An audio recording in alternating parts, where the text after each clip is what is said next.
sebuah generasi. Kita menunggu sebuah generasi. Kita menunggu mereka sejak bertahun-tahun yang lalu. Kita menunggu sebuah generasi yang muncul dengan hanya menginginkan ridha Allah. Kita menunggu sebuah generasi yang kualitas imannya seperti para sahabat Rasulullah. Demikian juga dengan pemahaman, cara berpikir, dan kecerdasannya. Kita menunggu generasi yang ibadah dan ketaatannya seperti para sahabat, yang menunaikan sholat sunnah ratusan rakaat hingga waktu subuh tiba, yang senantiasa bertilawah Al-Quran, yang memahami makna hakiki dari Al-Quran, yang bergetar ketika memahami keagungan maknanya, yang bergetar ketika menyamakan frekuensi dengannya. Kita sedang mencari dan menantikan generasi yang menjadi simbol penaklukan kalbu yang agung. Kita menantikan generasi yang menjadi pahlawan, yang memperjuangkan kehormatannya. Generasi yang berjuang untuk menjaga kesucian dan mengangkat martabatnya.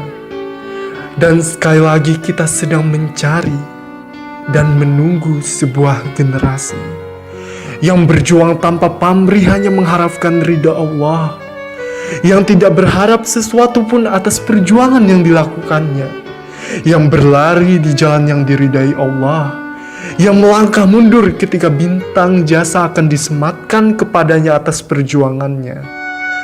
Sungguh, kita sedang mencari dan menunggu sebuah generasi yang senantiasa berada di garda terdepan di setiap medan perang, yang paling banyak menerima luka, namun ia selalu mundur ketika tiba waktu pemberian tanda jasa, yang mundur bahkan ketika pintu parlemen terbuka untuknya, yang akan berkata tidak perlu ketika ia ditawarkan untuk menjadi presiden. Ketika datang tawaran untuk menjadi perdana menteri, ia akan muncul dengan respon, apakah dengannya aku bisa melayani masyarakat? Kita menunggu generasi dengan karakter seperti ini. Atas nama mulianya Baginda Muhammad SAW, sungguh aku menunggu generasi ini. Aku menantikan generasi yang walaupun ia berjuang atas nama Baginda Nabi Muhammad, walau telah menghabiskan waktu di medan juang yang satu ke medan juang yang lain, namun mereka tak mengharap pamrih. Mereka mundur ketika akan dianugerahi bintang jasa.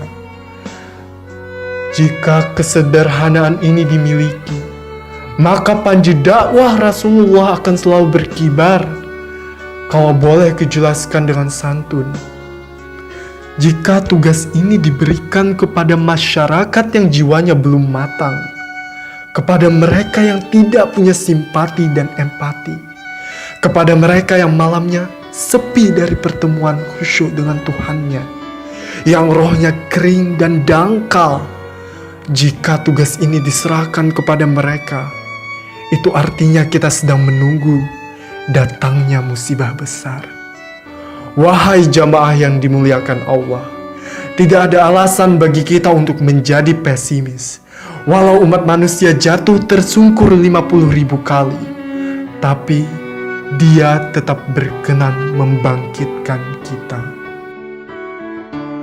Umat manusia di masa Baginda Nabi kondisinya 1000 kali lebih buruk dari masa sekarang.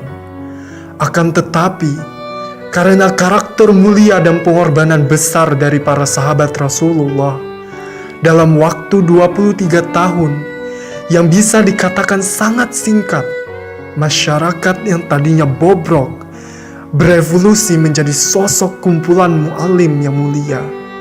Mereka bertransformasi menjadi sosok mu'alim yang membangun kembali peradaban umat manusia. 50.000 kali nilai kemanusiaan kita runtuh, dan 50.000 kali juga Allah membangunkannya kembali. Allah sekali lagi mengangkat umat manusia yang tadinya sudah jatuh terperosok, manusia yang tadinya meluncur deras ke jurang keterpurukan, diangkat naik lagi ke tingginya langit. Muliakanlah juga hari-hari kami ya Rabb. Kami mengharapkan turunnya rahmat yang akan mengangkat kami sekali lagi. Tetapi hal ini hanya akan terjadi jika masyarakat kita menyadari pentingnya masalah ini sebagaimana para sahabat menyadarinya.